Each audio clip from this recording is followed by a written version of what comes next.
सुजन एक सुतार था जो जंगल से लकड़ियां काटकर घर का फर्नीचर बनाया करता था। अरे, ये कुर्सी तो बहुत सुंदर बनी है। हाँ, उम्मीद है इसके दाम भी अच्छे मिलेंगे। तभी गांव के जमींदार सुजन के घर के बाहर आए। अरे सुजान, जी मालिक। मैं अपने घर के लिए एक कुर्सी देख रहा था। तेरी ये कुर्सी तो बहुत ही सुंदर है। मालिक, बस अभी ही बनाई है। आप देखिए, अगर आपको पसंद आए तो। मुझे तो दूर से ही पसंद आ गई थी। तू बता, क्या दाम लेगा तो इसका? आप बताइए मालिक। 1000 रुपए? ठीक है मालिक। 1000 रुपए कमाकर सुजन बहुत खुश था। आखिर उसकी मेहनत का मूल्य उसे मिल गया। जमींदार के जाने के बाद देखो विमला, इसे कहते हैं किस्मत। जैसे कुर्सी बनी वैसे ही बिक गई, वो भी बहुत अच्छे दाम में। हाँ, ये तो बिल्कुल चमत्कार हो गया। हाँ बिल्कुल। आप इतने सारे पैसों का क्या करेंगे? शहर जाकर कुछ नए औजार खरीदूंगा और घर का राशन भी लाना है।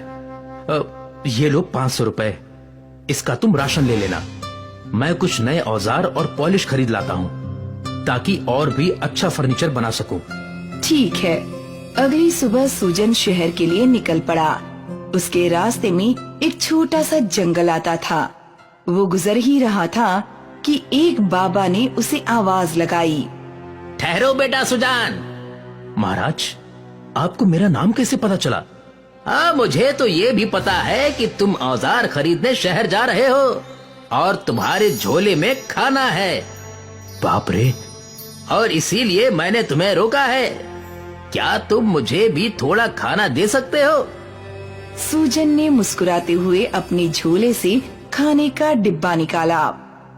ये लीजिए महाराज। साधु महाराज रोटियां खाने लगे और सुजन उन्हें प्रणाम करके आगे बढ़ने लगा। तभी साधु महाराज ने सुजन को रोका। अरे बेटा, तनिक रुको तो। बोलिए। तुमने तो अपना सारा भोजन मुझे दे दिया, अब तुम क्या खाओगे?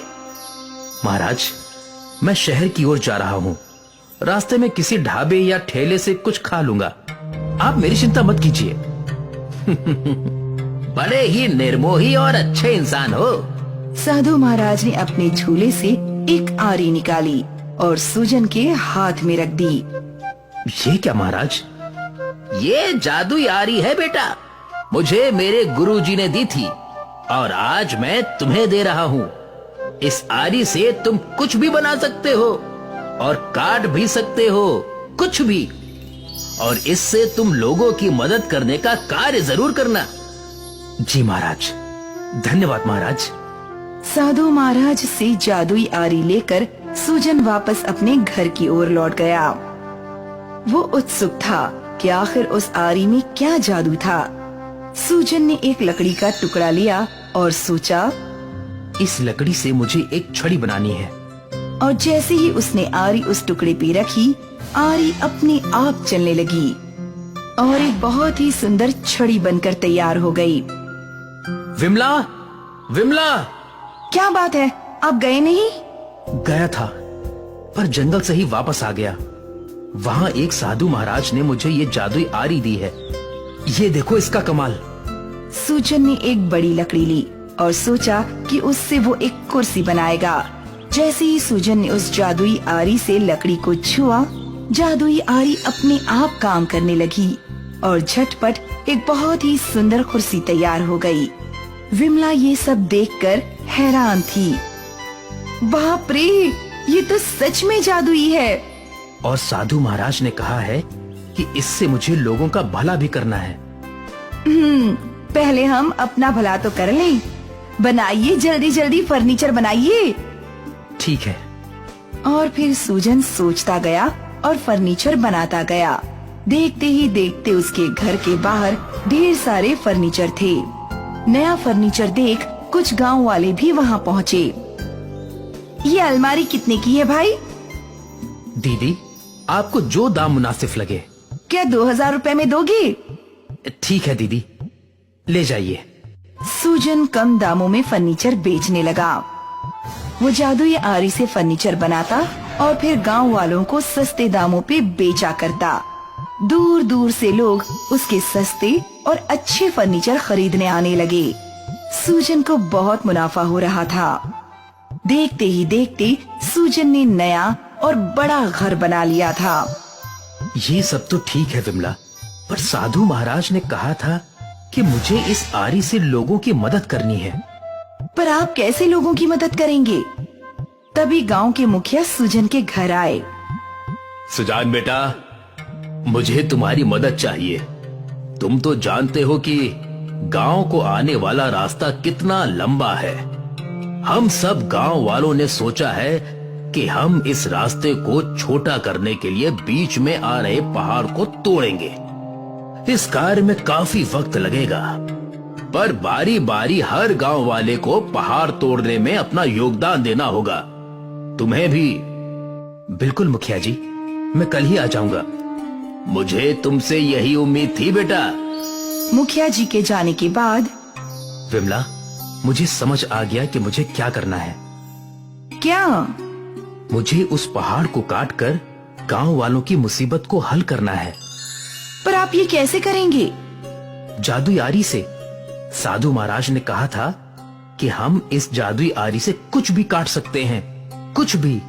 ठीक है, पर अगर इस जादुई आरी से वो पहाड़ ना कटा तो मैं भी गांव वालों के साथ पहाड़ तोड़ने में मदद करूंगा, पर कम से कम मैं एक बार कोशिश तो कर सकता हूँ।